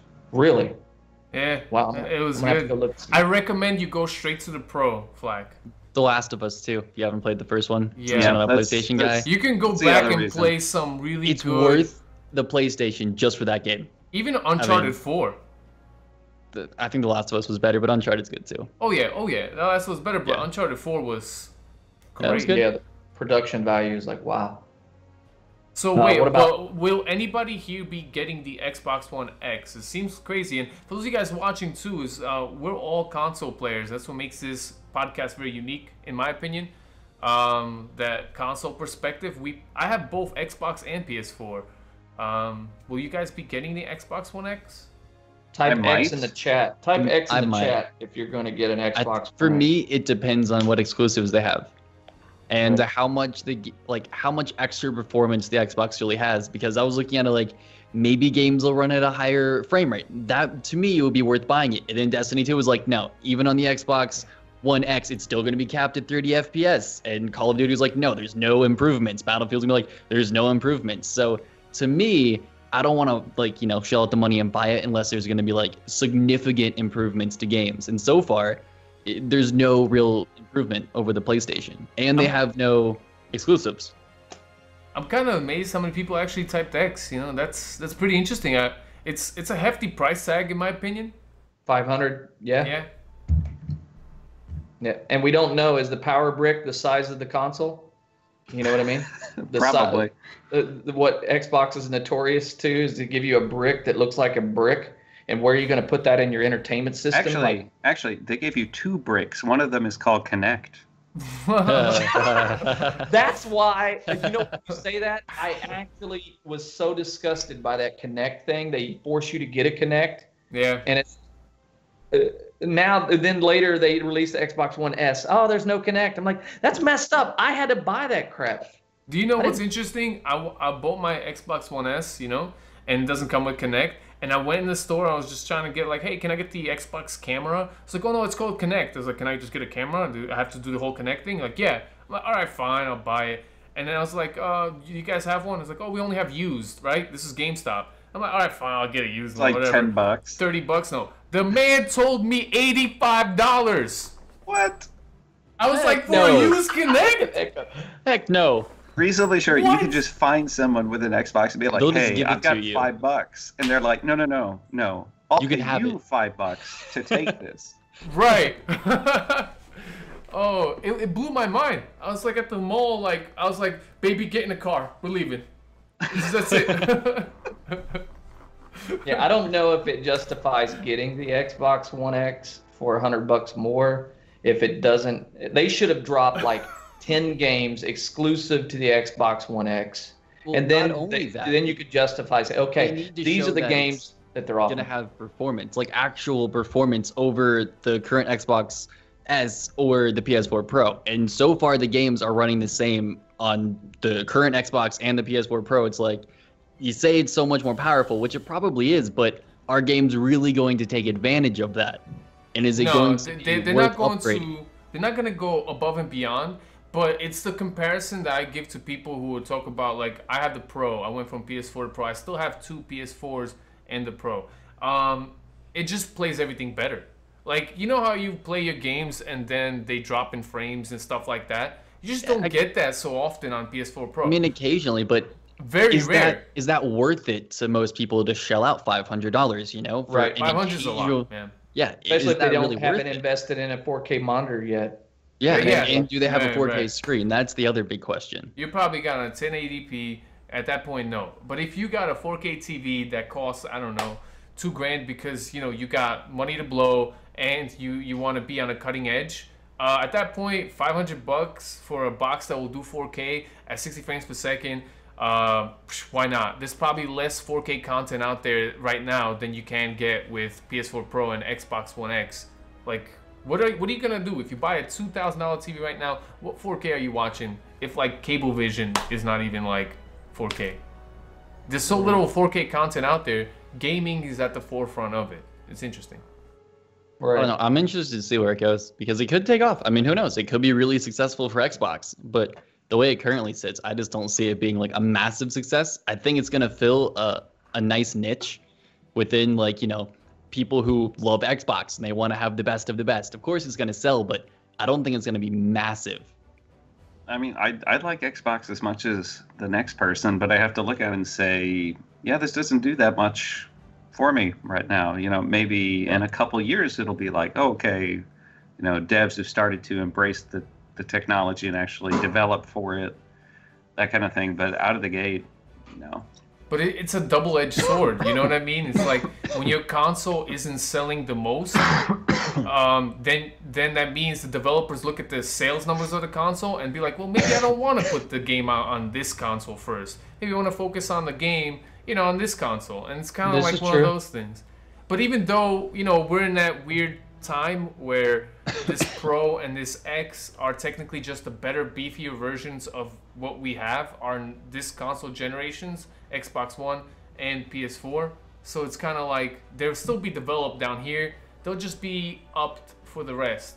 Well, they're trying to do the checkerboard upscaling, so the game is actually 4K, even though they developed it as a lower resolution game and not take up hardware capacity, so it automatically upscales.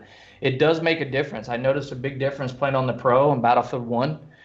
Anytime I stream through the Elgato, I noticed that huge 1080p drop in resolution. I'm like, oh, you don't know what you're missing in 4K until you start gaming. Until you go back, and that's how it always is, right? When you first upgrade, you're like, it may be a little bit better, and then you go back, you're like, oh.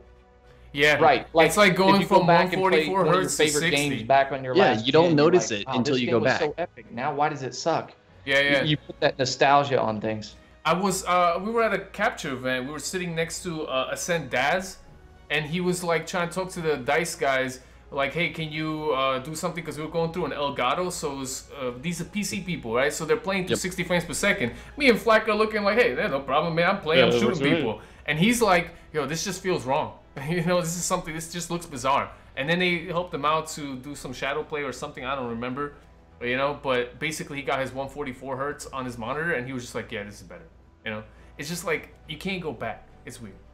But yo, guys, I think E3 has a lot to say, and we would sit here all day, but the podcast can't be 2 hours long, right? Can it? The other thing is, I want to say, for those of you guys watching, we will go into something called a chat session, and we will answer your questions. So if you have a question, you'll just say @crew. You can ask all of us, or you can do @specific people if you want to know just one of our opinion. We'll try to give you a quick answer, ask to something, whatever you're asking for. Now, I do remind people who are watching the recording, maybe you're on iTunes.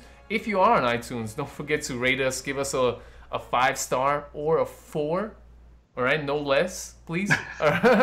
And just let us know. Crap. You know, it does help the podcast discoverability. Review us on Yelp, like 5 stars. Yeah, yes. Do it all, man. Do go on Urban Spoon and just even niche ones. So On Urban iTunes, of spoon. course, you're watching a recording. So the way we start our chat sessions, usually we answer a fan mail. The email still is, now mind you, get your pens and pencils ready. It's called the Let's Talk Podcast at gmail.com. All right, the Let's Talk Podcast at gmail.com. All together, spelled out the way it's normally spelled out. And you can get your question right here on the show, which we did get fan mail right now. You know, boom. I'm going to read it off. It's from Braulio Ortega. And let's see what he's asking. So let me read it. Hey, guys, I've been downloading the podcast and listening to it at work. I really enjoy all the topics you guys talk about. Anyways, I've heard you guys talking about countering flares, and I think I found a great way to do that. You know how Assault can hold X to pick up dynamite or throw? You can also open or lock doors. How about when you approach an enemy flare, it would give you the option hold X to stomp out fire. This way you don't need to introduce a new gadget to counter the flares. BF1 can also show an animation of you stomping out the flare, giving the enemy a chance to surprise you while distracting putting it out. That way it doesn't make them useless. Let me know what you think and keep up the great work.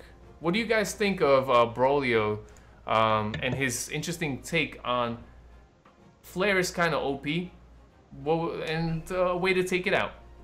I like it. I like it.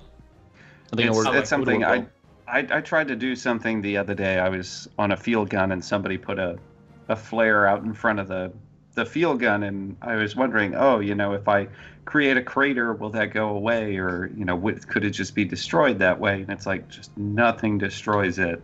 Like it would even be acceptable to me, like if you could shoot it and it would go out, or like blow it up with dynamite or something. But it's like it has no counter. It needs a counter, and it's like if you play against the other teams who just constantly, just flare spam.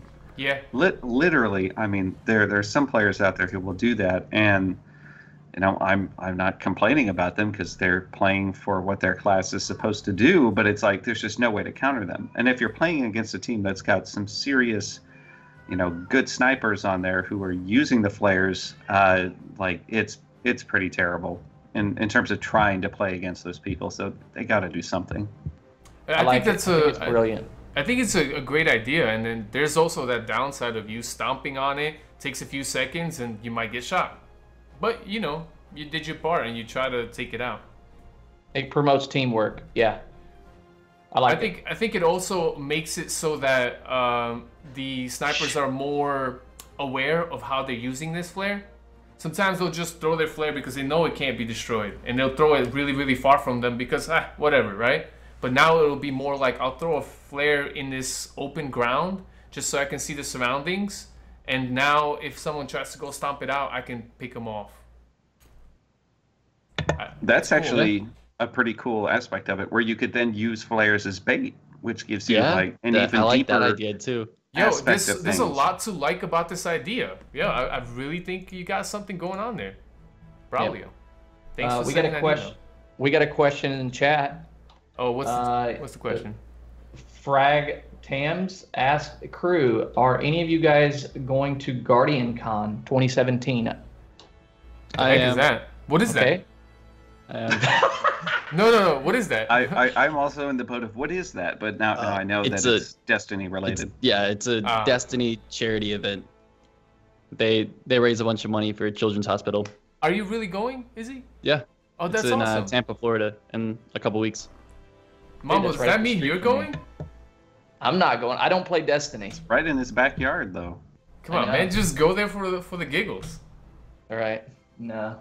There's just nothing about Destiny that pulls me in. I mean, I got friends locally that play it, that try to get me to play it. I'm like, I'm not on board. I don't know. I'm with Flak on that. There's just something about it for me just doesn't pull me in. I think it's the whole similarity between that and Halo, the look of it, that turns me off. I don't care for Halo, and I got friends that are adamant about it. Like, this is the best thing since sliced bread. And okay, you do you. All right. We also had a question by Lil Jakey. He says, Akru, do you guys think that people are not playing competitive is because they don't have friends playing BF1. No. I don't think so. And also with the addition of platoons now, they kind of streamline your ability to play with other people. Like we've got premium friends running until Gamescom. I did a video on that, and people are like, I have no friends, and it's like, use platoons. That's what they're there for. They're like, find somebody that you can play with.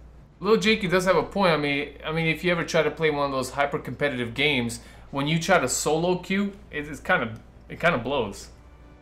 Yeah, I've played Battlefield by myself and find out the entire team just doesn't know how to play, and you end up not being able to push any objective. It's frustrating. I understand that aspect of people coming in and say, can I join your server? Can I join your game? Because I don't have anybody that knows how to play Battlefield. And it frustrates you. I've been on that other side where I logged in today and every flag on Kingdom was captured. And I was on the team that had no flag. Like, first off, how do you not have a flag on Kingdom? It's the largest map in Battlefield 1, it seems like. All you got to do is get in a boat and go around to the other thing and capture a flag. But I understand that you need teammates to really play Battlefield effectively. So, yeah. All right, let's see. Do we have another question in there? Guys, if you have a question, put an @ Somebody said, we just skipped on my question. Let's see. How about competitive with elites? I think they would, if they do competitive for Battlefield 1, for instance, they'd have to remove a lot of stuff. They'll have to remove the spotting flare. Mm-hmm. I think that's too OP.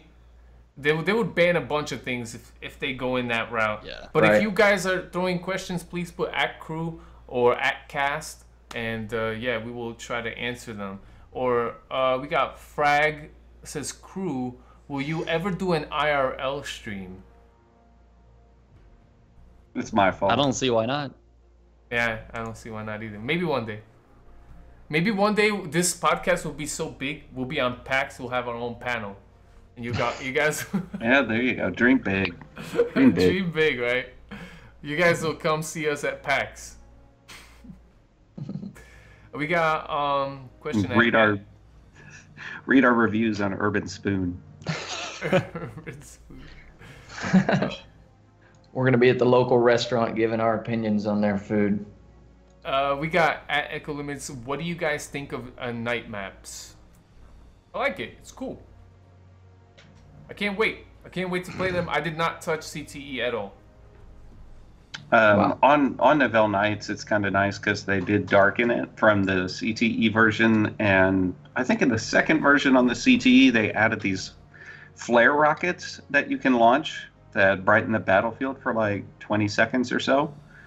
And it's like, that was kind of cool because you have to actually go up to them and you can manually trigger them. So it's like hold X to launch a rocket, and it goes up over no man's land and it brightens the area so you can kind of see things a little bit better. So it adds an extra level of strategy to it. And I really enjoyed it. I had fun playing it. Will there be a COD World War II podcast? Negative. Let's talk Call of Duty. Maybe if it's fun. What I see now is Battlefield 1 still looks better than what Call of Duty is bringing. That's just my opinion. I don't know. It looks pretty good. But it looks like Call of Duty. I watched the multiplayer that Ali A threw out, and I was like, it's in the right direction for COD, but is it better than Battlefield 1? No, I don't think it is. It seems like they're trying to lean toward what Battlefield's doing with the classes. And the bayonet charges. And the bayonet charge. No! There was a bayonet charge, yeah. This was in production way before Battlefield 1 was even announced. Yeah. Okay, yeah, I'm sure it was. I don't know. I think it looks like fun. It has potential. It'd be a quick to play and a quick to put down kind of game. I don't know. I mean, COD will have its own following. I just think it's nice that they're boots on the ground again. And I'll probably check it out. And maybe hopefully play a free beta if they offer a beta. Cancel your pre-order at GameStop. You know, the usual. I think it's gonna cut into Battlefield's player base when it launches pretty significantly. It's gonna be I huge. think it probably will. Yeah, but it's something I look at it. You know, it's interesting because it's historically based, but at the same point, it's kind of like everybody said. It's COD. Like I look at it, and although Battlefield 1 is set in World War One, like totally spoiled with vehicles. And so it's like you look at something like Call of Duty, and it's like it's all boots on the ground. It's all infantry. Like there are things in the game, but you can't really use them.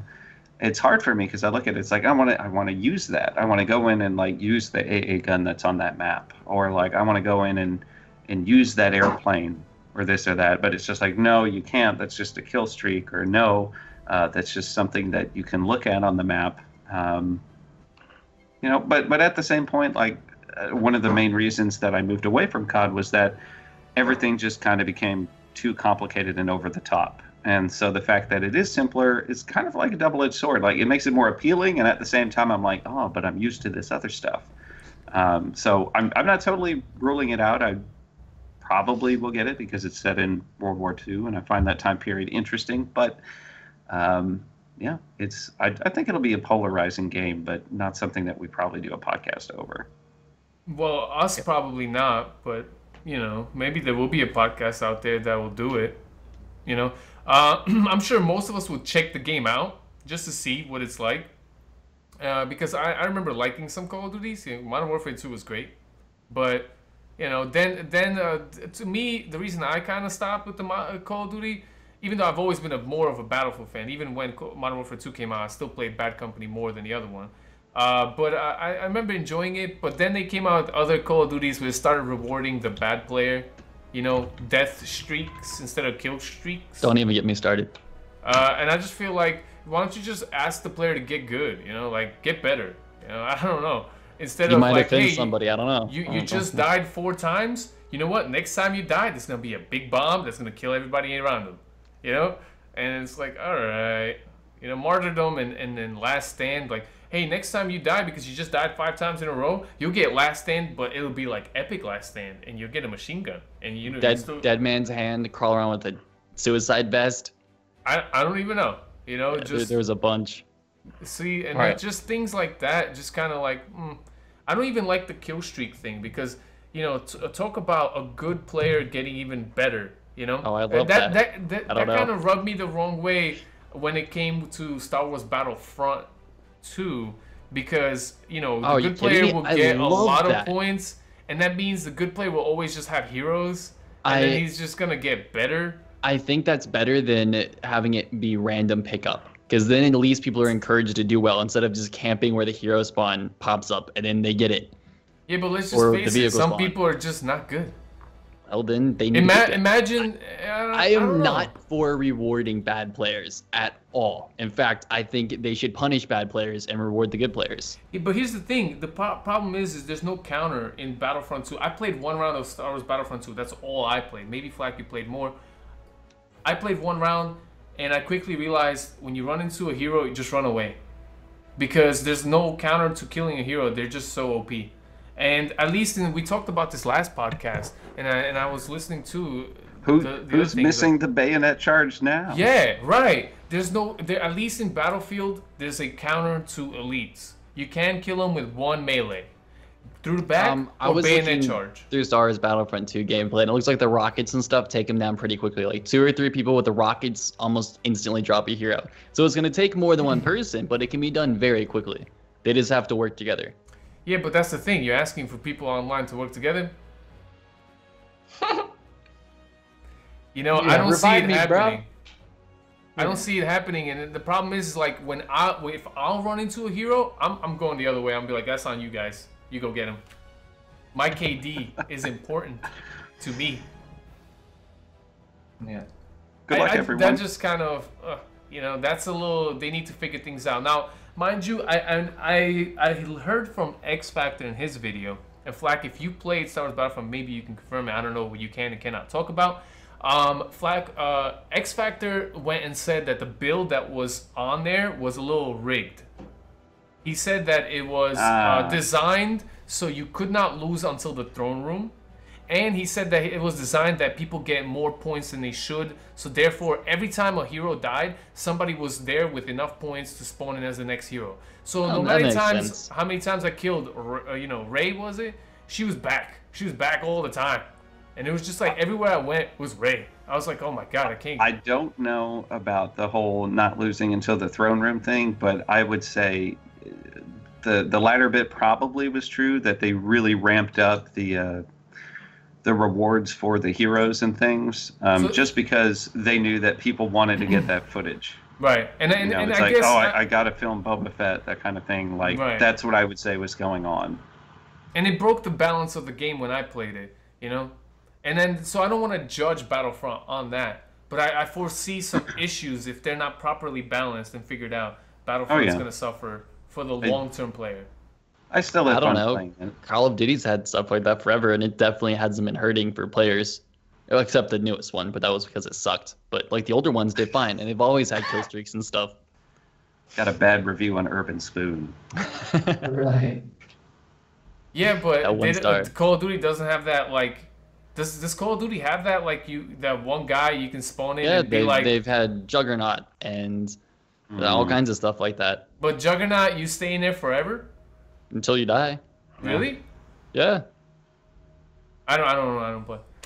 So, then, that seems... No one's up in arms about this? No? No, it's cool?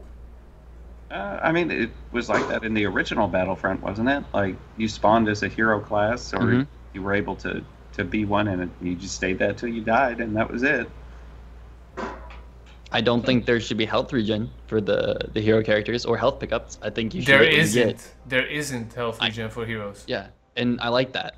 I That's think it's balanced. So they'll take damage over time and they die. But wasn't that way in the first Star Wars Battlefront? No, there was health pickups. Health regen? They had health pickups, not regen, but like health would pop up on the map and they can go pick it up. Oh. And there was a hero, Princess Leia. Leia, yeah, she get thrown on health packs. Well, but the characters themselves, they get health regen, yes? No. Not the like heroes. Anybody gets a health regen. If you go behind cover, you get your health back. So wait, I don't know if I only played one round of Battlefront. So Flak, do you know if the officer can heal the heroes? He has some kind of ability, but I don't know what it does. And believe we don't know if it can healing. target heroes. Yeah, that I don't know. Yeah. I'm gonna probably say no. They won't be able to heal heroes. That would be a little overpowered. But I guess they can do it in Battlefield 1, right? With the elites, you can heal elites and give them ammo. It's overpowered there too. Yeah, it is. You get a couple of good really medics with an elite. Dude, you can drop 100 kill streak every time, easy. Yeah. That's what I do in Battlefield 1 now. Yeah. I just run around with a flamethrower and have somebody heal me. Wait, we got a question by Angels fan. Says, at Limits, why is KD important to you? It was a joke, man. Hey, it's important to me. Don't knock my 4.5 KD. 4.5. In Rainbow Six or Battlefield? And Rainbow, my KD is only a 3. I'm slacking. Yeah. We have a question by Almighty Ben. At Crew, next Battlefield wish. Korea. Bad Company 3. Competitive. Bad Company 3, but Korea. That's what I want. You can't have your cake and eat it, Mambo. No, but that's Pick what I've one. been saying the whole time. Echo was Bad Company 3. Bad Company 3 in Korea. And Korea. A competitive Bad Company 3 in Korea. Like, let's just all throw our ideas, make a monster of Battlefield. Just start piling on. With airplanes and no AA. And a bayonet. Yes, and no aim assist. Yes. With bunny hopping. Now, I would say I'm probably in the boat for Korea. Korea would be a neat. It's never been touched. Neat place to go. Korean War. In Mambo's defense, in Bad Company 2, they did technically have World War II and Bad Company 2. So maybe they could do it with Korea and Bad Company 3. Well, they had Vietnam. They did have Vietnam. That was an expansion to Bad Company 2, yes? It was like a full game, though. It was. People like a full people say mini it was phenomenal. It was So, phenomenal. It was pretty awesome. fun. The flamethrower there, that was old school. I Just the don't music. know. I think I'll go Bad Company 3 with Izzy. I'd love to see that. Be awesome. So we got 2 Koreans down there and 2 Bad Companies 3 over here. Or Korean Yeah. Bad Company. Yeah, we could just go for it, right? Johnny said 4.5, let's go. That's a massive KD, Izzy. How in the world? I mean, the game's easy. Yeah, but plus I know you don't play vehicles, so that's really impressive. Because when you throw vehicles in there, someone says 4.5, I'm like, okay. But yeah. All right, guys, I think we have one more question. If you have a question, put at crew, and then we are going to probably wrap things up. Dice doesn't know what made Bad Company so great, though. Almighty Ben, yeah, they kind of came out and said that. That was bizarre. Well, they just need to look at the game and be like, oh. It was a good game. We have Johnny McLovin says, Akru, do you guys think competitive BF1 stands a chance? We just discussed a lot of it, Johnny McLovin. I don't know if you were there, but does it stand a chance? I think so. Download the podcast If on it's iTunes. done right, I think yes. Yeah, I'd say But so like too. you know, I don't see why if not. it's done right, I mean, On the next Battlefield, not this one. if they could easily do it, but it has to be done right. And I know by right, there's a lot of stuff that covers, but They need to get I think it professional could- gamers involved. Yes. I think it could be something special. It has the potential. There's just a lot that has to go into it first. I think if they play to Battlefield's strengths aside from vehicles, so if they did something that focused on destruction, I think that would do well. Yeah, I agree. Okay. I think it stands a chance, but we'll just have to see what they will announce in this future that, you know, they're working on for Battlefield Competitive. All right. I think that about wraps it up today, guys, for the 12th episode. Can you believe 12 episodes? That's impressive, guys. I gotta say, thanks for doing the show, everybody, and thank you for everyone who's watching it live or watching it recorded. It means a lot to me that we can not only have a good discussion about Battlefield, but we can bring the community together to have one, you know? And not curse. What? You know? It's not easy. It's not easy. I easy practice being every Echo. day, you know? And it's nice that everybody in the chat keeps it clean too, and I respect that, because then this gives an opportunity for our content to be seen by everybody. I don't have to hit explicit on iTunes or whatever else we put this video on. You know, because the reality is this, look guys, there's kids that play it too, and it's better them playing Battlefield than going out on the street and dealing drugs, right?